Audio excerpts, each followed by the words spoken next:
आप सोच भी नहीं सकते कि इस टेल रिंग को बनाने और समुद्र में खड़ा करने में कितने लोगों की नींद हराम हुई है, कितने अरबों डॉलर लगे हैं।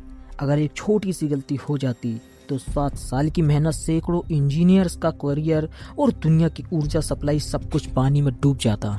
नमस्कार, आज हम बात कर रहे हैं एक ऐसी विशालकाय मशीन की जिसे तैरता हुआ शहर कहा जाता है। नाम है अपोमेटॉक्स। ये महज एक तेल रिंग नहीं बल्कि मानव इंजीनियरिंग और आदर्श साहस का प्रतीक है। अगले कुछ मिनटों में हम साउथ कोरिया के शिपयार्ड से लेकर मैक्सिको की खाड़ी तक 41,000 टन वजनी इस मॉन्स्टर को बनाने और इसे 20,000 किलोमीटर दूर ले जाने की पूरी कहानी जानेंगे। और अंत में मैं आपको बताऊंगा कि कैसे एक सुपर तूफान ने इस पूरे मिशन को सिर्फ 3 दिनों के भीतर खत्म करने पर मजबूर कर दिया। इस कहानी की शुरुआत होती है साल 2009 से। शेल ऑयल कंपनी ने फैसला किया कि उन्हें मैक्सिको की खाड़ी में एक ऐसे तेल क्षेत्र तक पहुंचना है जो अब तक इंसान की पहुंच से दूर था। पानी की सतह से 7,400 फीट नीचे, यानी लगभग 2.5 किलोमीटर नीचे, जहां 3 बुर्ज खलीफा एक के ऊपर एक खड़े हो सकते हैं। इतनी गहराई पर जाकर ड्रिलिंग करना किसी साइंस फिक्शन से कम नहीं था। ये एक आम जैक अप रिंग नहीं था, बल्कि एक विशालकाय सेमी समरसेबल प्लेटफॉर्म था जिसे अपनी जगह पर बने रहने के लिए विशाल कंक्रीट की टांगों या समुद्र तट पर खम्भों की जरूरत नहीं थी। इसे खास तौर पर भयंकर तूफानों और गहरे समुद्री दबाव का सामना करने के लिए डिजाइन किया गया था। निर्माण का काम सौंपा गया साउथ कोरिया की एक कंपनी को, जहां सैकड़ों इंजीनियर्स और हजारों बिल्डर एक साथ जुट गए। अपोमेटॉक्स का वजन लगभग 41,000 टन था। कल्पना कीजिए, बुर्ज खलीफा बनाने में जितना स्टील लगा उससे भी कहीं ज्यादा स्टील इस एक तैरते हुए ढांचे में इस्तेमाल हुआ। 16 मंजिला इमारत जितना ऊंचा इसका डेक 2 फुटबॉल मैदानों जितना चौड़ा था। इतने बड़े पैमाने पर काम करते हुए भी इंजीनियर्स को 1 मिलीमीटर की भी गलती की छूट नहीं थी। हर पाइप, हर वेल्डिंग, हर इलेक्ट्रॉनिक सर्किट को समुद्री दबाव और तूफानी हवाओं में काम करने के लिए सटीक होना जरूरी था। 7 साल लग गए और यह विशाल ढांचा बनकर तैयार हो गया। अब बारी थी सबसे मुश्किल चरण की, इसे समंदर में उतारना और हजारों मील दूर इसकी मंजिल तक पहुंचाना। जब अपोमेटॉक्स निर्माण के अंतिम चरण में थी, तभी एक ऐसी खबर आई जिसने पूरी सेल टीम और शिपयार्ड वर्कर्स के माथे पर चिंता की लकीरें खींच दी। पैसिफिक ओशन में एक भयंकर सुपर टाइफून पैदा हो चुका था। मौसम विभाग का अनुमान था कि यह तूफान 315 किलोमीटर प्रति घंटा की रफ्तार से घूम रहा था और अगले 7 दिनों के भीतर सीधे साउथ कोरिया के तट से टकरा सकता था। अपोमेटॉक्स को बेशल पर लोड करने का काम 7 दिनों के लिए प्लान किया गया था, लेकिन तूफान के खतरे के कारण मैनेजमेंट को एक खतरनाक फैसला लेना पड़ा। इस पूरे काम को मात्र 3 दिनों के भीतर खत्म करना होगा। अगर रिंग को वक्त पर शिपयार्ड से नहीं हटाया गया तो टाइफून की लहरें और हवाएं 7 साल की मेहनत को पल भर में मलबे में बदल सकती थी।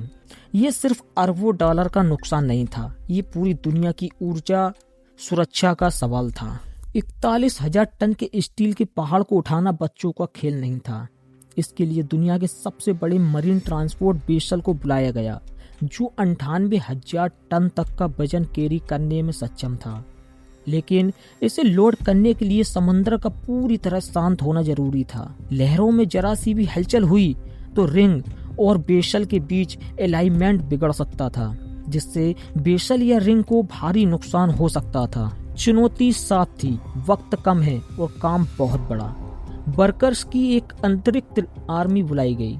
दिन रात काम चला। 7 दिन का काम 3 दिनों में पूरा करने के लिए एक एक मिनट कीमती था। सबसे पहले अपोमेटॉक्स को फ्लोटिंग डॉक पर रखा गया। 41,000 टन वजनी रिंग को सैकड़ों शक्तिशाली हाइड्रोलिक जैक्स की मदद से इंच इंच करके आगे ढकेला गया। यह एक अत्यंत धीमा और तनावपूर्ण काम था। एक बार जब रिंग फ्लोटिंग डॉक पर पहुंच गई तो विशाल टग बोट्स ने डॉक को शिपयार्ड से बाहर गहरे पानी तक खींचा।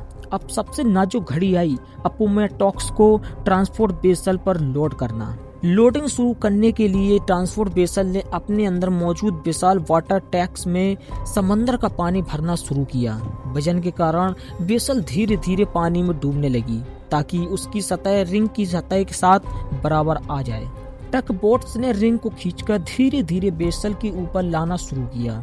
ये काम इतनी सटीकता से करना था कि रिंग का बेस बेसल के डेक पर बने घास पॉइंट्स पर बिल्कुल सही बैठे। दुर्भाग्य से जब लोडिंग चल रही थी, सुपर टाइफून सिर्फ 48 घंटे दूर था। समुद्रों में लहरें तेज हो गईं और तेज हवाओं के कारण अलाइनमेंट बनाए रखना नामुमकिन होने लगा। पूरे ऑपरेशन को रोक दिया गया। सारी टीम का स्ट्रेस लेवल आसमान छू रहा था। अगर लोडिंग फेल होती तो रिंग को हजारों मील दूर ले जाने का कोई रास्ता नहीं था और तूफान आने वाला था। खुशकिस्मती से मौसम विभाग ने अगली सुबह सिर्फ 2 घंटे का विंडो दिया, जब समंदर शांत रह सकता था। ये आखिरी चांस था। अगली सुबह जैसा बताया गया था, समंदर बिल्कुल शांत था। वर्कर्स ने अपनी पूरी जान लगा दी।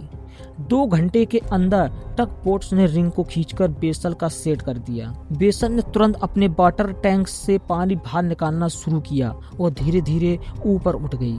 रिंग को कसकर अपने ऊपर ले लिया। सुपर टाइफून के आने से कई घंटे पहले दुनिया का सबसे बड़ा तेल रिंग 20,000 किलोमीटर की अपनी खतरनाक यात्रा पर साउथ कोरिया को अलविदा कह चुका था। मैक्सिको की खाड़ी में महीनों के सफर और टेक्सास में कुछ अंतिम मॉडल्स को जोड़ने के बाद अपोमेटॉक्स अपनी मंजिल पर पहुंच चुकी थी, लेकिन असली काम अब शुरू होना था। इससे 30,000 फीट नीचे, पानी की सतह से 7,400 फीट नीचे और समुद्र तल से 22,600 फीट और नीचे मौजूद ऑयल बेल से जोड़ना, ये किसी अंतरिक्ष मिशन से कम नहीं था। 30,000 फीट की गहराई पर पानी का दबाव इतना जबरदस्त होता है कि वहां इंसान का जाना नामुमकिन है। इस काम के लिए रिमोट कंट्रोल से चलने वाले अंडर वाटर रोबोट्स को इस्तेमाल किया गया। इन रोब्स को क्रेन की मदद से समंदर में उतारा गया। ऊपर बैठे ऑपरेटर्स, जो किसी वीडियो गेम की तरह जॉयस्टिक्स से कंट्रोल कर रहे थे, उन्होंने इन रोबोट्स की मदद से 7,400 फीट नीचे ऑयल बेल के मुंह पर पाइपलाइन को बिल्कुल सटीक लैंड कराया।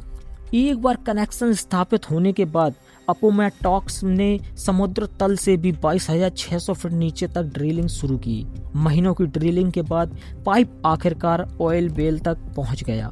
जब पहली बार तेल पंप हुआ 30,000 फीट नीचे से ऊपर की ओर, तो पूरी टीम के लिए ये 7 साल की मेहनत का सबसे शक्तिशाली और भावनात्मक क्षण था। उनके चेहरे पर खुशी और गर्व साफ झलक रहा था और उन्होंने नामुमकिन को मुमकिन कर दिखाया था। अगर आप ऐसे ही इंजीनियरिंग के हैरत अंगेज कारनामे देखना चाहते हैं तो चैनल को सब्सक्राइब करके घंटी का बटन जरूर दबाएं।